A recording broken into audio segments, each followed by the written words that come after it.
¿Te gustan las criptomonedas? ¿Te fascina la historia del Imperio Romano? Entonces, este video es para vos. Te voy a explicar una teoría de por qué Roma se convirtió en imperio y cómo eso nos ayuda a entender lo que pasa hoy en el mundo de las criptos. Mención especial para este video de Oscar de Filosofía de Película llamado Los Antiguos, ¿por qué Roma se convirtió en un imperio?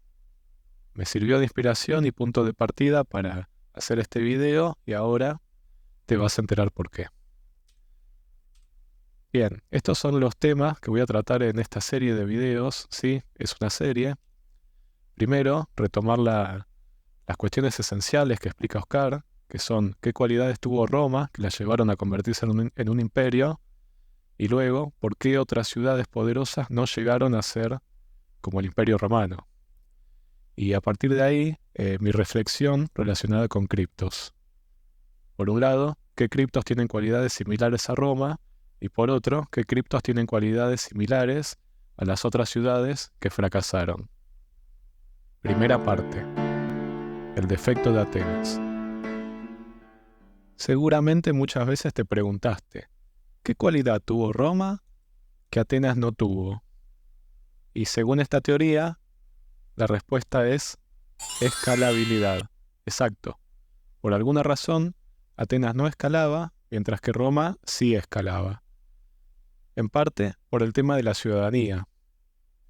Dice Oscar que Roma inicialmente le ofrecía la ciudadanía a prácticamente cualquiera que la quisiera, mientras que en Atenas, por la misma época, había menos trámites legales para declarar una guerra que para ser ciudadano a un extranjero. Cierro cita. ¿Lo podés creer? Entonces, agrego yo, acá ya tenemos un problema de crecimiento. Y el otro problema es que Atenas no integró tan eficazmente como Roma a las sociedades vecinas. Roma, al vencer en una batalla, no destruía ni mataba ni esclavizaban sistemáticamente a los vencidos, sino que instalaban una colonia y creaban vínculos políticos, comerciales, culturales, etc. En cuanto a Atenas, esta parte no se explica en el video. Aporto yo que, si bien Atenas tenía una política expansionista también, tuvo otra estrategia. Hacía pactos, alianzas, pero por alguna razón no se tradujeron en una integración directa y eficaz como lo que hacía Roma. Ahora transportémonos al presente y pensemos, ¿qué criptos tienen problemas similares a Atenas? ¿Se te ocurre alguna o más de una? Y acá es donde algunos se van a ofender porque critico a su moneda favorita. Sí, acertaste, BTC.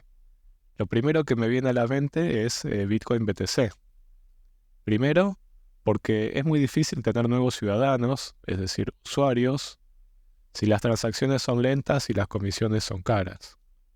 Y segundo, no veo eficacia para integrar a nuevas sociedades, entre comillas. ¿Y a qué me refiero? Por un lado, que el maximalismo los enemista con otras comunidades de criptos, y por otro, los pactos y alianzas que hacen no aumentan la actividad en la red. Te doy un ejemplo. Quienes hacen trading con Bitcoin BTC en general no usan la blockchain, sino que usan un exchange o una plataforma bancaria. Te doy otro ejemplo. Las segundas capas mueven la actividad fuera de la red. Otro ejemplo más, los que holdean. Prácticamente significa guardar las monedas y no usarlas. Otro ejemplo, el ETF. La gente que invierta en el ETF no va a estar usando la red directamente. Entonces, estas alianzas son infértiles porque no se traducen en actividad significativa en la red. Pero, espera, también hay otras criptos con este defecto de Atenas. Ethereum tiene tarifas caras. Solana colapsó varias veces últimamente. Monero, que hay que esperar 10 bloques, es decir, 20 minutos aproximadamente, para gastar monedas recién recibidas. Y las otras criptos vinculadas a empresas o gobiernos tienen o van a tener regulaciones. Bueno, y esta es la forma de caerle mal a 4 comunidades de criptos en un video. Pasemos a las conclusiones. ¿Qué nos enseña el caso de Atenas? Yo diría que así como Atenas fue muy poderosa en una época, pero no llegó a tener la magnitud del Imperio Romano por su problema de crecimiento, así también hoy existen criptos poderosas que tienen problemas para captar nuevos usuarios. Segundo, ¿qué cripto se convertirá en el próximo Imperio Romano? No sé. Lo que sí sé es que no está entre los primeros lugares, por lo que ya expliqué. ¿Y qué cualidades tendrá? Para mí, tendrá que ser fácil de usar para nuevos usuarios, es decir, transacciones rápidas y comisiones baratas. Así de simple. Y cuando se incorporan nuevos usuarios, tiene que haber un incentivo para que usen la red directamente. Así que, ¿qué opinas? ¿Estás de acuerdo con este análisis? ¿Conoces alguna cripto con esas características? ¿Y cuál será para vos la cripto que crezca como creció Roma?